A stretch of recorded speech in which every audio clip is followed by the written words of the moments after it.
Are there any good news stories about maritime disasters? The greatest fear for me, a sailor, is going down with my ship. It's a death sentence. Trapped below deck as the ship goes down, a complete nightmare.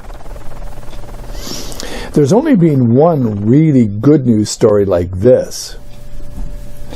Harrison Okene, a Nigerian sailor, was working in the kitchen of the tugboat Jackson 4 when he had an urge to visit the head or the toilet. That move may have saved his life. Hi, I'm Alan Stokel. Please subscribe, give us a thumbs up, and click the bell to receive notification when we post the next video.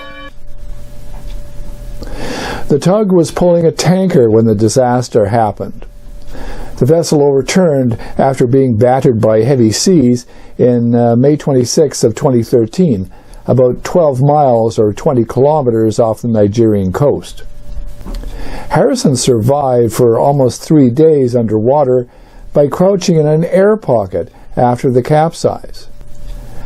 11 other crew members died as the vessel sank. It was around 5 a.m.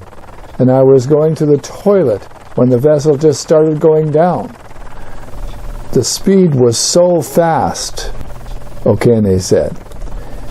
He wasn't able to get to an emergency exit or a hatch and watched in horror as other crew members were sucked into the stormy seas as the vessel sank. The boat sank to the bottom, a depth of about 30 meters or 100 feet. Harrison prayed as the water slowly seeped into about a 1 meter square air pocket in the toilet. It was pitch dark. Later, he was quoted as saying, "I was so hungry and thirsty and cold, I was just praying to see some kind of light." Later, he was quoted as saying, "It was almost 60 hours later when he heard a hammering noise. Divers from South Africa were at the wreck on a body recovery operation and were shocked to hear a faint hammering on the hull. As a diver's light approached, Okene hesitated to swim out of the air pocket in case he startled the diver.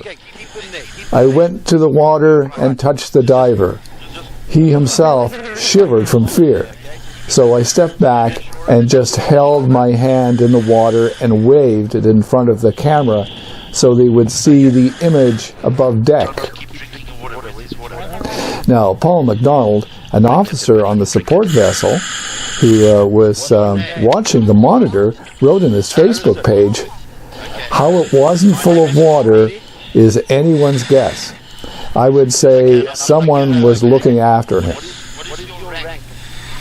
Once Harrison had been located, there were a few problems involved with extricating him from the wreck.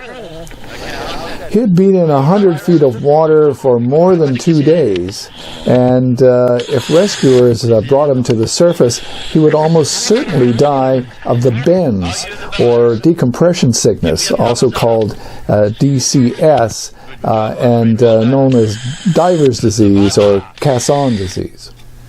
It's a condition brought on from dissolved gases in the blood coming out of solution, forming bubbles inside the body when a diver comes to the surface after a deep dive. According to Wikipedia, since bubbles can form in or migrate to any part of the body, DCS can provide many symptoms, and its effects may vary from joint pain and rashes to paralysis and death.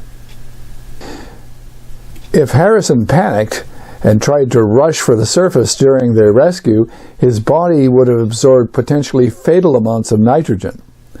His heart wouldn't have been able to pump because it would just be so full of gas. To prevent this, Okene was strapped onto a diving equipment and moved to a diving bell, which took him to the surface. He then spent 2 days in a decompression chamber. Okene said, They told me that all the others had died, and I cried because I thought I was the only one who had been trapped in the boat. Once back on land, he credited his recovery to the daily helpings of his favorite manga soup, a type of palm fruit soup made with fish from the southern Nigerian neighborhood. Now, it's been reported that the reason the death toll was so high on that vessel was that the crew had agreed to be locked into their rooms for fear of pirates. I hope you found this video informative. When you subscribe, you will be notified of the next video as we post it. Thank you very much for watching. I'm Alan Stokel.